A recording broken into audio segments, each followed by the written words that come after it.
All right, welcome everybody. It is David Thomas, Mr. J. Woolwine, my partner in crime with me today. We're here for your daily, or not daily, your weekly dose of, hopefully we inspire you on a daily basis, but we're here for your weekly dose of motivation, inspiration, and education. All right, everything to help you become a better version of yourself. Whether it's in trading, which we're going to talk about today, actually, or personal development. Could be tips for being more productive or being a better person or using your time more wisely, whatever it is. But today we're going to be talking about trading and more specifically, one of Jay's favorite topics, trading and baseball. Right? Absolutely. So let's dive right in. So, a lot of times we get this question a lot, being, kind of educators in front of the community. What was the best trade you've ever taken? Right. And really, when we think about it, I mean, honestly, we don't know. There's some ones that kind of stand out in your mind, but really those are kind of more generally a matter of just the luck than just that consistent effort that you put in every day. Well, it's nice to have those huge winners, right? But we typically don't think of trading as home runs, hitting those home runs. It's more of a daily diet of strategy, positioning, and hitting that average that produces those lasting long-term effects. What has worked best for us in our trading is just to work at it, work away at it every single day, right? It's the routine, the consistency, the effort, that steady discipline that produces those good results over a long period of time and allows for, well, to stay compliant, we'll just say reaching your goals with trading. Mm. I really like the analogy of trading in baseball, and it's been used a lot by other people as well. But the big difference is that as long as you have money in the trading game, it'll never end, right? Warren Buffett said that the stock market is a no called strike game, meaning you don't have to swing at everything, right? You can wait for your pitch.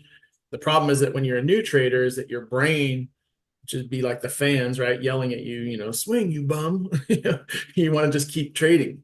And as traders, we have an unlimited number of pitches, right? And it takes a while to learn. Like you've heard us say, like there's always another trade, right? When you're new, like you don't think like that. You're like, oh, I'm going to miss out, and you get that FOMO. So, but what that means, because there's always another trade, is that you don't have to have that big inning, right, to win the game, right? You just need to keep hitting singles and doubles on a regular basis, right? And eventually you will win, right? Win being achieve your goals. uh, there will, there's going to be occasional strikeouts. There's going to be occasional home runs, but those are just taken in stride. Yeah, absolutely. And the inclination to try to hit those home runs is going to come, and it's easy to fall into that mindset, especially when you've had a bad day trading or a bad week trading. You want to make up for some of those losses, right? It's that temptation to throw caution to the wind and jump on that next hot strategy. You're not doing so good. You've gone into a little string of losses, and then it's like, well, they're having success over there. I'm gonna double down on that, right? And it's easy to dig a deep hole that way.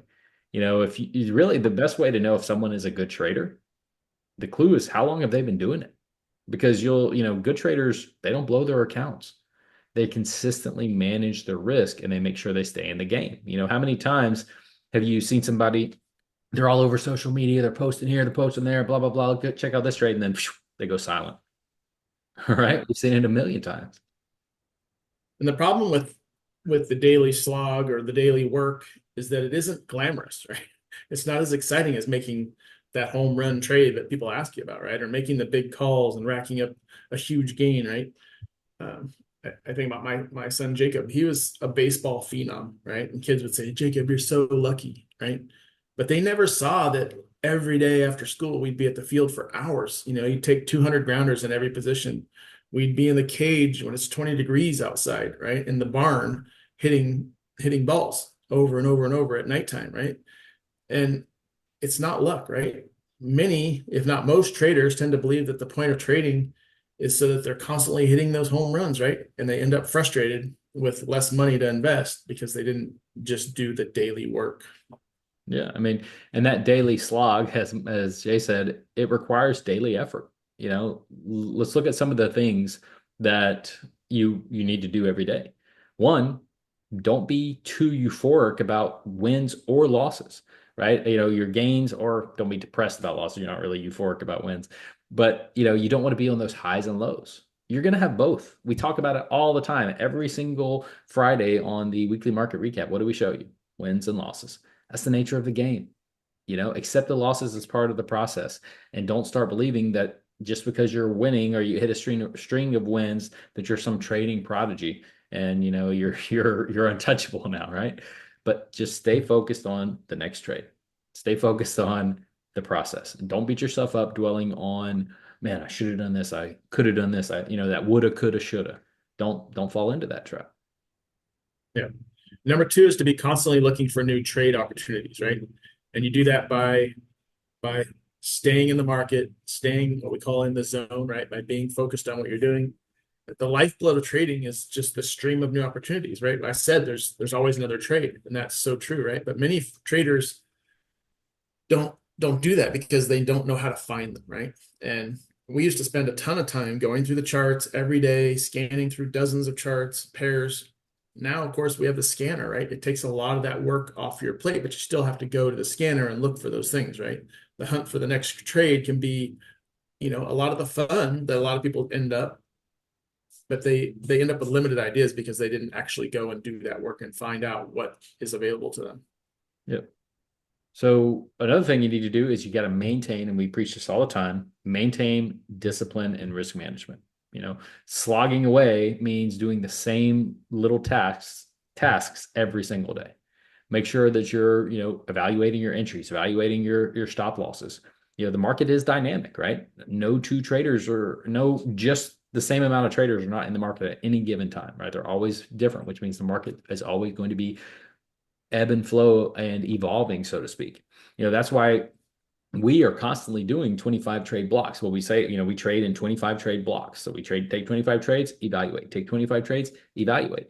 And every single trade block, we typically find something that, oh, there's a pattern to this is causing maybe a higher win rate, or this is causing a better trade or something like that, right? So, and you guys have seen that in our trading career over the past many years, as we're constantly tweaking and evolving and becoming better, and then we might tweak and then say, oh no, actually it was better the way, and we go back to it, right? But it's just this little tiny course corrections that you can do and make sure that you're on the right path. Yeah. Number four is embrace the inevitable cycles. We talk about the market has ebbs and flows. It's the cycle of price, right? The one great certainty of the market is that there's always going to be uptrends and downtrends, right? And you have to recognize the fact that when that action turns negative, right, you have to play defense, right? It's not, again, it's just not about always hitting home runs. Sometimes the best trade is no trade, right? Yeah. And well, another thing would be focusing on protecting your capital, right? Protect the house. At the heart of our trading success, it's working to keep those accounts growing, right? And so therefore, I actually just spoke with a trader that had forgotten to put on a stop loss, and so they took a bigger loss than they had expected because they didn't have the stop loss in place. That things like that, you have to make sure that you're focused and that you've crossed your T's and dotted your I's, right? So, make sure that you're protecting your capital, and that should be a focus that you think about every day. Yeah.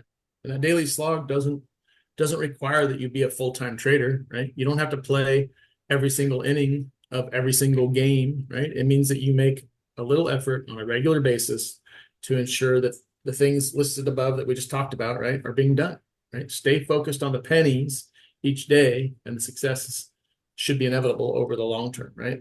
Warren Buffett said the trick is to just sit there and watch pitch after pitch go by and wait for the one that's in your sweet spot, right? Maybe you guys have seen that poster. Michael used to have it behind his desk. It was Ted Williams.